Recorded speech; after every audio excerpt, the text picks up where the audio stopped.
Yo, what's up guys? Chubbier Snail here, bringing you a fresh new commentary. This week I have a great topic to talk about, and that is Call of Duty versus Halo. Now, why I feel this is a really good topic is because there's so much animosity and hatred between the two groups of people. The communities hate each other, and I mean absolutely hate each other.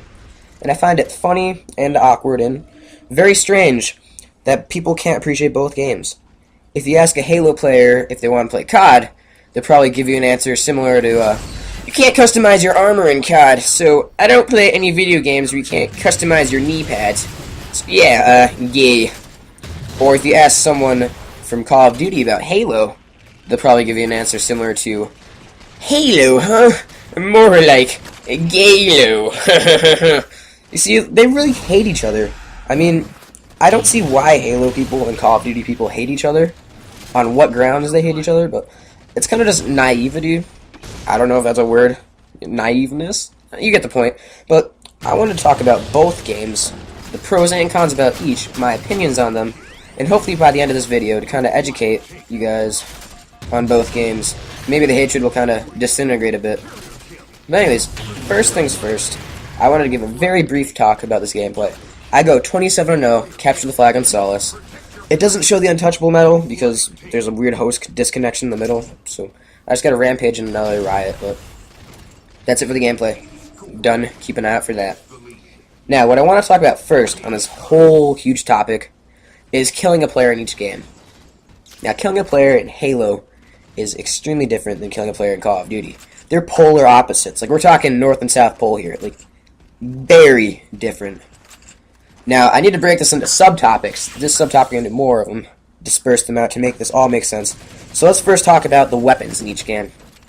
Now, in Call of Duty, you get the choice of picking whatever weapons you want in the entire game at the beginning. You get the whole choice in the palm of your hand to start off with. Now, Halo players probably think, well, what's the point of playing a game when you get the power weapons all at the beginning, if you get to pick them all? It's not quite like that.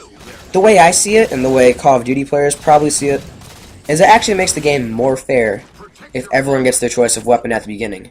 Because it's not like certain players can only have certain weapons. If you unlock them all, you can have any weapon you want. So you get to pick whatever works best for you, whether it's assault rifles or machine guns, all of that. You get to pick for your playing style. And since everyone gets their own pick of all the guns, it's not unbalanced or anything. So, very fair, very systematic and organized, and that's kind of nice, you know? It's nice to see that. Halo, however, there are normal weapons. You only get a few to pick at the beginning of the game. And then there's a bunch of power weapons. Now, power weapons are defined as weapons that can kill someone in one shot. And there are a bunch of those. So that kind of mixes the game up. It makes it more strategic, more competitive. Now, a Call of Duty player probably thinks, what's the point of having weapons that can just kill people and destroy them? It makes the game unfair if you have them. Now, that's true. It makes the game very unfair if someone has them.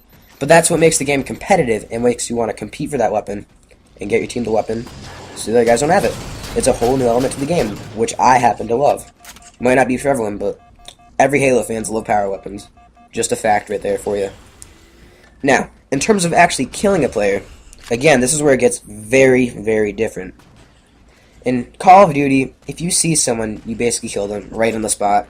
Half a second, no questions asked, there you go. Now, if you ever get in a one-on-one confrontation where you guys both see each other, again, it's still a very, very quick scenario. Battles, again, take about half a second. And the best thing I can compare it to is a game of rock, paper, scissors. Whoever makes the better move wins. And that's not to be like an offensive comment or anything. That's not bad or anything. It's just very simplistic. And, you know, there is some skill involved and there is strategy. But for the most part, it is rock, paper, scissors. You kill them or they kill you. And that's kind of it. In Halo, though, it is very, very different from that. The best thing I can compare a Halo battle to is a game of chess. Very strategic. Now, Call of Duty players probably hate the fact that in Halo it takes 3 to 4 seconds to kill someone. To them, that's probably just as hard as eating an entire bowl of cereal without a mouth. Yeah, imagine that. That is a huge difference for them, and they probably hate it, but Halo players, at least me, love it. And the reason being is because if someone starts shooting at you first, you still stand a chance of killing them if you're better than them.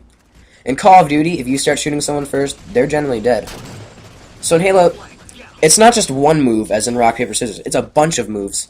If someone gets the upper hand on you at one point, you could still end up killing them and beating them. It's a very strategic game, and that's what I love about it. Now, on this note, though, Call of Duty is much easier to pick up and to learn. I mean, it is, like, a simplistic style of gaming, and there's not too much you need to know about it, and after 1 or 2 games, you basically know most, if not all, of the basics to playing the game. You could pick up, and you could have a good time playing it. Halo, though, requires a lot of background knowledge. I mean, there are so many power weapons, so many scenarios you need to know. You need to know how to strafe, you need to practice strafing, you need to know when to pursue a battle, when to escape, when to run, how to use a weapon, how to shoot them, how to analyze the weapons the other people are holding. The list is endless. It goes on forever what you need to know. And even if you've played the game for years, every now and again you can still pick up a new piece of knowledge. So it's crazy. But that makes the game very hard to pick up. In my opinion, that's one of the bigger reasons why new people don't really buy Halo. Because it's so hard to be good at the game if you don't know every tidbit about it. So, some insight on both games in terms of killing people and the actual multiplayer gameplay content. Second thing I wanted to hit is the actual community themselves, the people that make up these games. Now, the one thing that I've noticed by far that stands out the most is that Call of Duty people are angry. They are extremely angry. And I played a couple of games the other day. I went through a Call of Duty phase, but I haven't played too much lately. However, I played a few games, and of all those games, there was at least one kid under the age of 12 that was swearing, saying that everyone was stupid and how they hate their life and how God hates them and stuff like that. And as hilarious as that was to watch, I mean, it was sad, and it kind of got annoying after a while. Halo, you don't see people angry, really. But Call of Duty seem to get very angry. And to justify that in their defense, Call of Duty, you can get spawn killed multiple times in a row. And I mean, if you get spawn killed 6 times in a row without even getting a chance to move, that's enough to get anyone angry enough to punch their grandpa in the crotch. But it's just really angry, and I feel like that's probably the biggest downfall of Call of Duty. The biggest con, if you will. However, the highlight of the Call of Duty community, which I found to be very, very interesting, was that Call of Duty is a much more social environment. Everyone always has a mic. There's always someone to talk to in games. You could always meet new people. And amongst all those angry little children, there are a bunch of nice, mature adults or teenagers that you could talk to and have a good time with. Very easy to make new friends, and you could basically meet a new friend every game. So that's great. That is great about the Call of Duty community. In Halo, however, no one ever has a mic.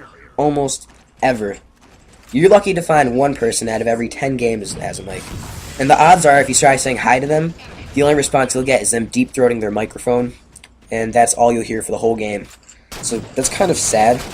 And you don't really get to talk to people unless you invite your friends to the game. So, very hard to meet new people, and it's kind of a very big downfall of the Halo community. A big con, or whatever. So, that's how to kill people, the communities. And now let's step outside the box a little bit from the whole multiplayer scene. I wanted to talk about each game's campaign. Call of Duty's campaign is, it's interesting. Like, it gets you immersed in the whole war experience. Like, you feel like you're actually at battle, like at war, or you're trying to save the world. And it's really, really cool. And it's very realistic, too. The fact that you die so easily is a very lifelike simulation. So, you know, you're, like, fighting for your life there, trying to kill the other team, win the war for America or whatnot. That's a lot of fun, and I really do find that fun. I mean that sincerely. As a Halo fan, I appreciate Call of Duty and everything it has for it.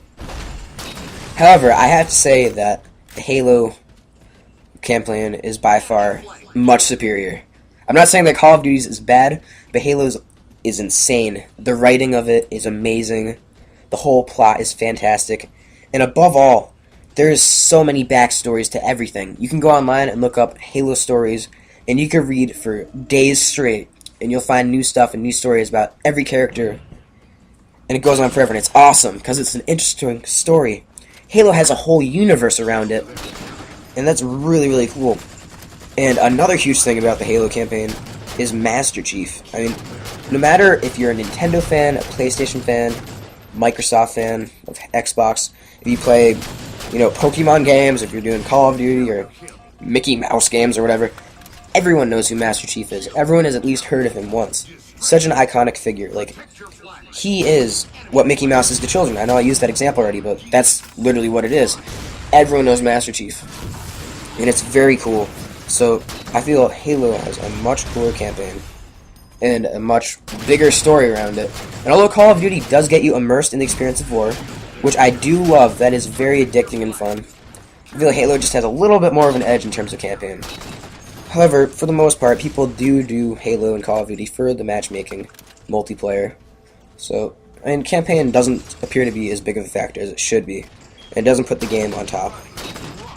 Now, to go over general overview of what I've said today, you know, the Halo community, much quieter, less people to play, much more strategic game, harder to pick up, and better campaign, in my opinion. Call of Duty is a much more simplistic game, angry community, but there are a bunch of nice people, it's very sociable, and it's very straightforward. So hopefully you guys can appreciate each game a little bit more. Last week I asked the question, what does 343 need to do to fix Halo 4? Spathic YT and Believe the Hype had the best two answers, shout out to you guys. This week I'm asking the question, what is the best thing about Halo 4? Now, for weekly Halo content, please subscribe guys, please leave a like or rate if you liked the video. And remember guys, for all of you subs out there, stay chubby. See you later.